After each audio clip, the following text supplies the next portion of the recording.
Муса Җәлил, Кызыл ромашка.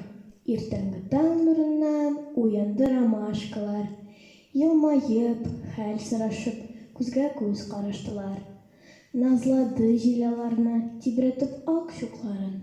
Таң сипте өсләренә хуш исле саф чукларын. Чәчәкләр кәефләнеп, җай гына селкенделәр.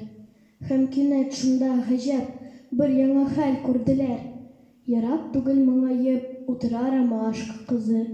Тик чуклары ак түгел, кан шикелле кып-кызыл. Ромашкалар бар да ак, аерылмый бер-береннән. Ничек болай берүзе ул кызылдан киенгән? Әйттеләр: син, сеңелкәй, ни күзгәрдең, ни эшләдең, нидән кызыл чукларың, нидән алсу төсләрең?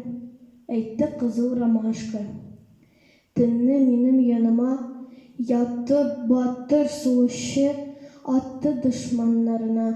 Ул бер үзе сугышты 15 укчыга каршы, чигенмәде, тик тәндә яраланды кулбашы. Аның батыр ал каны тамды минем чукларга. Минем кызыл күлмәгем бик охшады чулпанга. Егет китте, мин калдым канын саклап чугымда. Көн дә аны сагынып, балкыйм мин таң нурында.